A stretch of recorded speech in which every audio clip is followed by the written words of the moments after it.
Hey, how are you today? This is Josh Patrick, and you're at Cracking the Cash Flow Code. And my guest today is Jonathan J. And Jonathan is an expert at buying businesses and how to be accretive, which means that you're making money out of the box. The truth is, about 80% of people who buy businesses are not accretive for a whole variety of reasons, and we might get into some of them today. But instead of me talking about my opinion about buying businesses, let's bring Jonathan on and we'll start the conversation. Hey, Jonathan, how are you today? Great, Josh. Good to meet you. Thank you for the invitation. My pleasure. So tell me, why is buying a business a good idea? I know theoretically that it's supposed to add value, but in practicality wise, is it a good idea? Well, you can come to it from two different angles. So, if you own a business already, buying a business is the fastest way to grow that business. I mean, if you own a business, you might be running adverts on Facebook, you might have a sales team, and that's hard work. I mean, you gain one client, one customer, you lose one, you gain a couple, you lose one. It's one step forward, two steps back. So growth. That's organic. That organic one client at a time growth is really difficult, takes a long time, and is exhausting. Where if you buy a business that has already 100 clients, 500 clients, you can double the size of your business with that one acquisition. And I've got clients who are up into their 13th and 14th acquisition because they're just growing their existing business larger and larger and larger by buying other people's businesses. The second way you can come at it is if you don't own a business at the moment, you're entrepreneurial. Maybe you want to escape your day job, get out of the rat race, as we say in the UK, and maybe you say it in the US as well. But you want to own your own destiny, own a business. Now, the mistake that people often make is that they borrow money to buy that business, often secured against their property with personal guarantees. So there's a lot of risk when people do that. And they take every penny that they've saved over the years, they borrow from friends and family and put it all into this one acquisition. And if that goes wrong, then they've lost everything. There's a So, smarter so way of doing it. okay, what's the smarter way? Because I'm going to tell you, in the United States, if you buy a business and you borrow money, you are going to personally guarantee. Yeah, which is high risk, very, very, very high risk.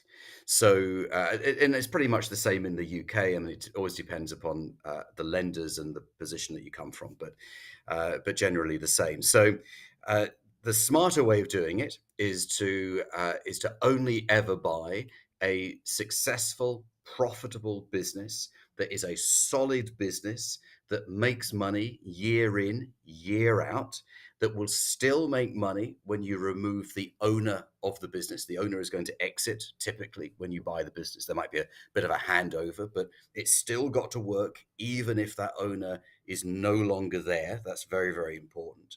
And then we're going to buy the business using either the money in the business, which is one way of doing it. We're going to be using some sort of debt which would be secured against the assets of the business rather than secured against you as an individual, as a person. And But we're going to structure. I got to stop you, Jonathan. Even in the U.S., if you borrow money, I don't care how much assets the business has, you're going to be personally guaranteeing. The rule of thumb in the UK, and I realize we from from different parts of the world, and it's I'm going to just be talking, I different don't know the in UK. I in do every know country. our audience is primarily US, so I'm going to be keep Yeah, talking about yeah, sure, US. sure, absolutely. So the smaller the amount that is being borrowed, the more likely that personal guarantee is going to be. If you're going to go and borrow $10 million, your personal guarantee doesn't mean anything You're anyway. still You going to don't have personally the guarantee in asset. the US. Okay. Okay. So an alternative to any of that is to structure the payments in such a way that the business effectively pays for its own acquisition. So you are paying from the cash flow of the business.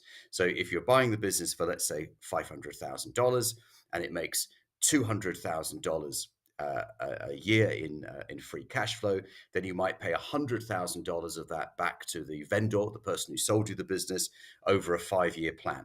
So you clear the 500,000 balance over 5 years. So that means that the business effectively funds its own acquisition. That's great if you can find it. I mean, what you're Oh, talking about is yeah. 100% owner financing at that point. Yeah, correct.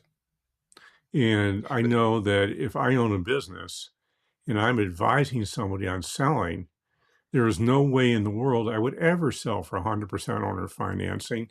In fact, I advise my clients when we sell businesses, and I'm not in the business of selling business, but I've done a few transactions over my life, that no more than 90%, no more than 10% should be owner financing. Now, in the US, if you do an SBA loan, Small Business Administration loan, there will be some owner financing. That's part of their deal and how they work. But to get, an owner, I mean, how do you, okay, it's great that you can do 100%. How do you talk the owner into doing that? well, okay, so let's just go back a couple of steps. You were saying that if you were representing the seller, if you were representing the owner in the Yeah. transaction, you would tell them not to do it. So that is the challenge when business brokers, advisors, accountants get involved at that stage, because they always know best and they're always going to advise their clients to take the very best deal possible. Well, The it's a very huge, best it's a deal huge, possible. I mean, the fact is, Jonathan, if I'm selling a business and any owner financing I do is a huge risk. I don't control my business anymore. I have no idea how to make it work. You, as a buyer, could screw the thing completely up. I have no recourse against you until you stop paying my note. And by then, the business could be ruined. But you're working off the assumption that the money is the most important thing to the seller. And that is No, I'm not an at all. assumption. I'm not at all. I'm just saying it's one of the things. But when you're getting into owner financing, which is what you're talking about here, you're saying, okay, let's go find an owner who's going to give 100% owner financing. I've yet to see one of those. I'm assuming you have, but I've not. Well, I've done dozens of these, and I have clients on my So how programs do that you talk the owner I, into I think doing 100% financing? I think that if you go and speak to one owner or half a dozen owners, then you will get the door closed on you. But that's no different to any sort of prospecting for business. You get the door closed on you way more than the door is opened for you. So it comes down to your deal flow. If you've got very, very good deal flow, if you are speaking to dozens and dozens and dozens of owners, you will find an owner that is suitably motivated to do a deal that is not financially dependent. They've probably done very well from the business over the years. It might be forced by retirement. That's typically the number one reason. It might be forced by ill health or stress, or ill health of someone close to them, or relocation. So, all of these non financial reasons are, in fact, more prevalent as reasons why people sell rather than I want to make money from the exit. So, when you place money further down that hierarchy of needs, you will find that people become a lot more flexible around payment terms, So because where what they I would like to do, go ahead. yeah, what they would like to do is to do the deal in the next 3 weeks, hand you the keys, get rid of the stress, get rid of the problems, and enjoy their life. Because everyone, and you've owned businesses over the years as well, and everyone at some point hates their business. Now, it doesn't mean it's a bad business, but you wake up one morning and you say, why am I doing this? And what we do is we find those people that's off market. They're not businesses advertised for sale. The worst place to go to buy a business is where it's been advertised for sale, because there are lots of people looking at it.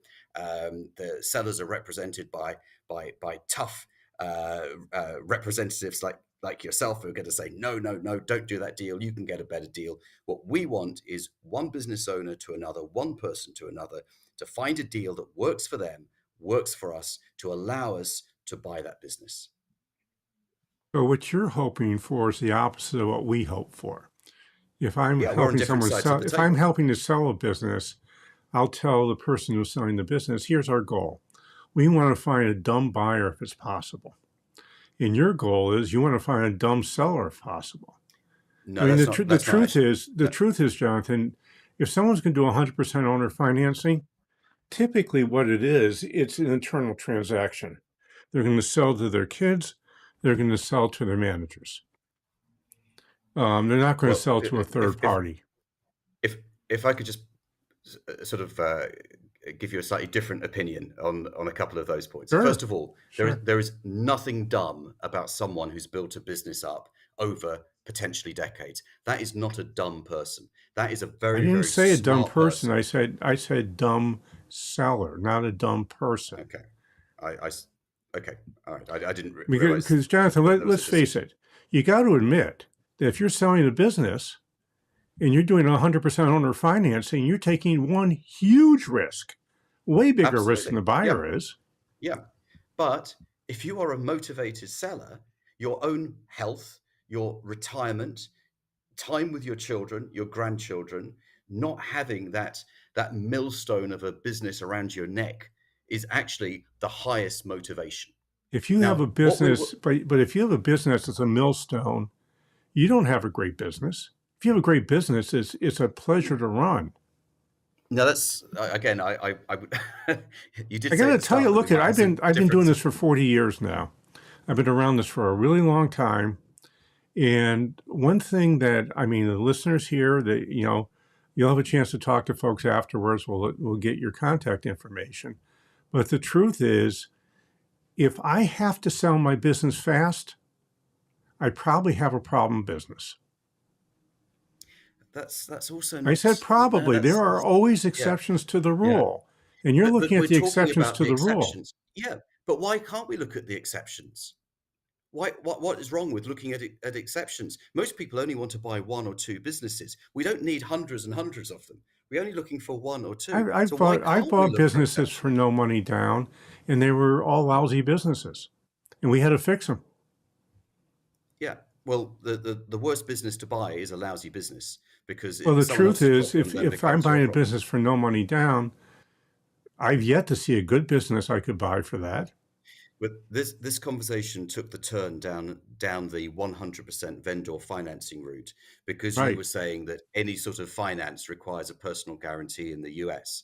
And what I was showing you was an alternative that doesn't use a personal If you guarantee. can get Now, it.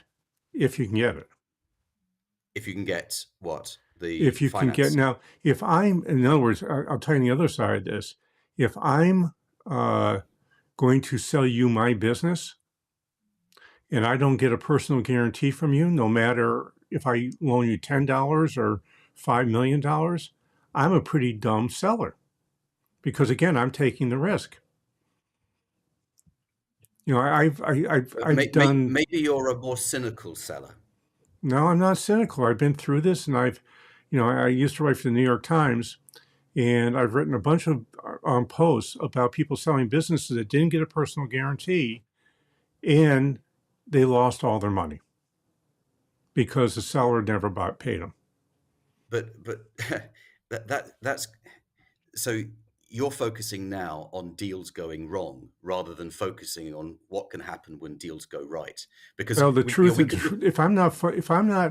if I'm not looking at a deal potentially going wrong or going sideways, and I'm working with somebody, that's malpractice on my side. Yes, but you should always look at the downside. Absolutely, which is what I believe that you just said. However, if we're going to have a conversation about everything that goes wrong, I think possibly the people listening and watching this are missing an opportunity because we can work on the basis that everything in life is going to go wrong. But quite frankly, if you're going to be in business, you probably have a slightly more optimistic nature than that, and you look at what can go right as well. Well, So you optimistic could, nature again is fine. We work in the world of facts. The truth is 80% of acquisitions are non-accretive. So if you're buying businesses and you're making money from day well, one, that's you're not a doing some, statistic that but that's not a well, you statistic that can, I've ever heard. um, all the consulting organizations, McKinsey, the big guys have all done that. All the banks have had that study. If you're having acquisitions that are successful, you have to be doing something that's different than most of the other people out there who buy businesses. And I'm curious about what that is. Buying the right businesses. Okay, but how do you know That's it's the called right business? it's called due diligence. So Okay, but again, what specifically are you looking at? successful, profitable businesses that do not rely upon the owner of the business and will still work when that owner is not there. Businesses that have been going for at least 5 years. So there's 5 years of records of them making profits and will continue to do so going forward. You never buy a business in something that you don't understand. I think possibly some of the situations that you might be thinking of where people buy businesses and it goes wrong, they don't really know what they're buying. And quite frankly, you would expect that to go wrong if you don't know what you're buying. If you know what you're buying, if you understand the sector that you're buying in, then you are way more likely to be successful. So I have a podcast too, and my podcast is interviewing people who have bought businesses in every different sector. And I've got to say that their experiences are slightly more positive than the situations that you have described. Um, and it there is in every business situation, there's always going to be a degree of risk. Of course, there is. It's business. If you want guarantees, you work for someone else. But even then, of course, there's lots of risk because you can be fired, you can be laid off. So there is uh, a degree of risk with everything in life, but it's how you mitigate that risk, and that is knowing what you are doing in the business buying process. So, what do the people do differently when they have a success? They make sure they buy something that they know is successful and profitable. They do their due diligence. Their accountant, their CPA does their due diligence, and they structure the deal to minimize their own cash in the deal, and preferably none of their cash whatsoever. So we use asset finance, we use invoice finance, we use cash flow finance, and vendor finance. I think we went down a little bit of a wrong path earlier, suggesting that every deal could be 100% vendor finance. That is not the case at all. Well, we The actually started majority, on personal guarantees. And my yes, comment you're right, was we did. if you do any bank financing and you're buying a small business, unless you're worth hundreds of millions of dollars or tens of millions of dollars, you're going to be personally guaranteed. Sure. And if Well, you're not, you're going that- to put up a personal guarantee or at least pledge assets for the loan. yeah. So I don't like personal guarantees. I don't think you like I personal don't like them, but guarantees. there's just a fact of life in the small business Well, marketplace. if they're a fact of life, then you do it. I mean, if you want to buy a business and it's a fact of life, you have to do a personal guarantee. Do the personal guarantee. Yeah. I'm not stopping anyone. I'm just saying it's not something that we really want to do. But if it's something that you're saying in the US you have to do, you don't always in the UK, to be fair. But in the US, if it's something that you always have to do, then you have to do it. Otherwise, no one would ever buy a business, and lots of people buy businesses. Well, in the United States, most businesses are probably, again, this is for first time buyers, not necessarily people who are doing tuck-ins or strategic buys, is that their SBA loans, the SBA always requires a personal guarantee over here, Small Business Sure. Administration. To be fair, I think this is a little bit of a red herring because I don't think either of us, let's. I think we could move on from the personal guarantee subject because I think we've covered that adequately. If you have to do it, you have to do it. If you don't want to do Yeah. it, then don't do it at all. So when you're buying a business and you're going through due diligence, what is the biggest mistake that you see buyers overlook? The, they don't focus on the free cash flow. They get confused between pre-tax profits and post-tax profits. They believe in the forecasts that have been given to them by the vendor, which are always incredibly enthusiastic. It sounds like you may have seen some enthusiastic forecasts yourself. Yeah, I've Those seen some really forecasts stupid always, ones. the forecasts always go up, up, up, up, Yeah. up. So it's taking a very sober view, a very conservative, very prudent view of the finances, and not getting over excited. If you're merging two businesses together, looking for synergies is a very good thing, but you've got to say to yourself, would this still work, even if I can't do any cost cutting?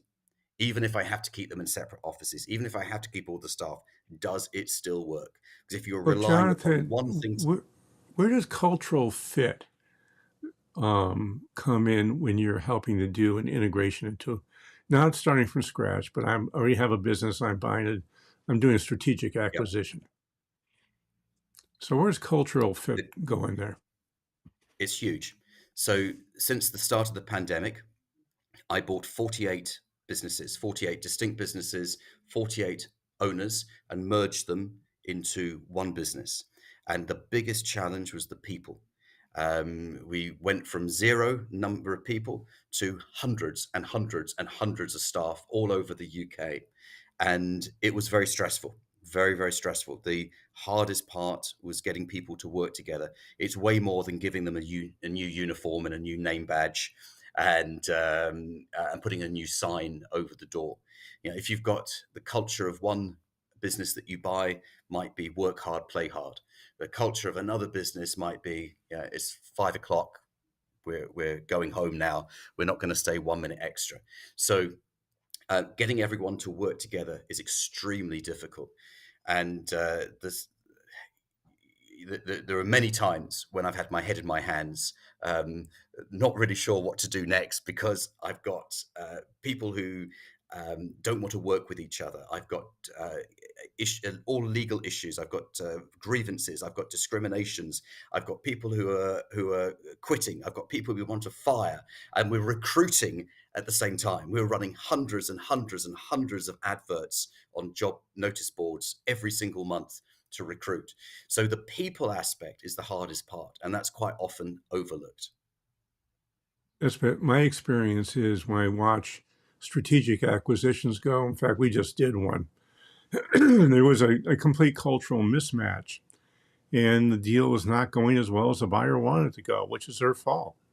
They made promises and they broke them to the customers. Now the customers are unhappy, and the we have a 10% holdback, so it's important those customers stay with the with the buyer. And the truth is, they did all sorts of due diligence. They did a quality of earnings study, which is idiotic for a small business, but they did it anyhow.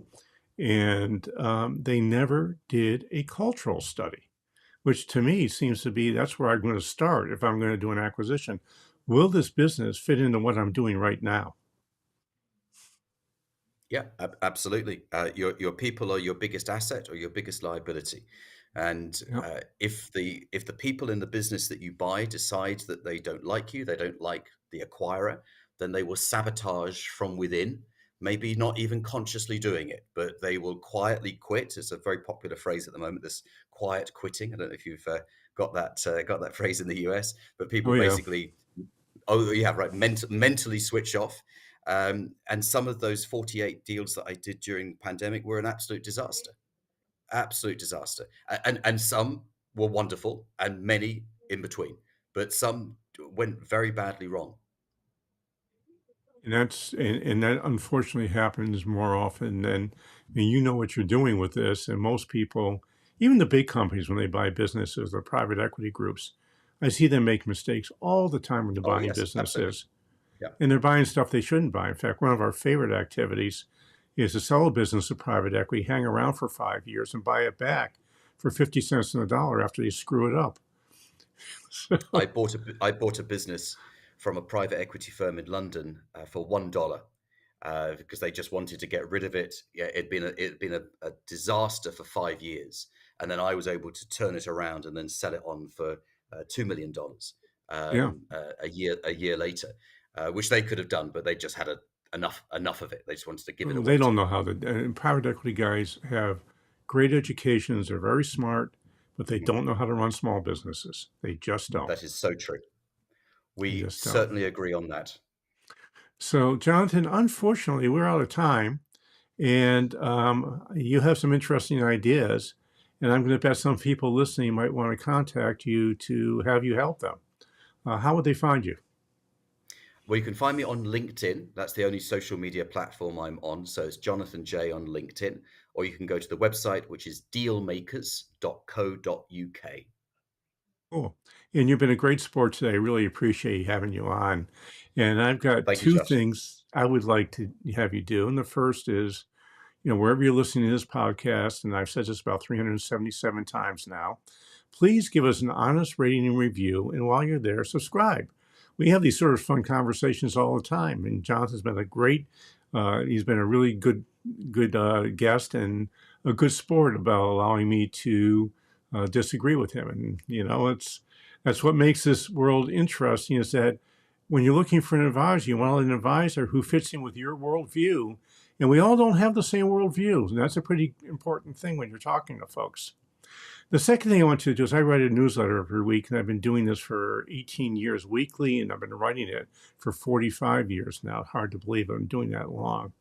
And to get this really easy, you just go to www.sustainablebusiness.co/newsletter. That's www.sustainablebusiness.co/newsletter. Give me your first name and your email address. And next Tuesday at 9 o'clock, you'll have a newsletter appearing in your inbox. So this is Josh Patrick. You've been with Jonathan J. You're at Cracking the Cashflow Code. Thanks a lot for stopping by. I hope to see you back here really soon.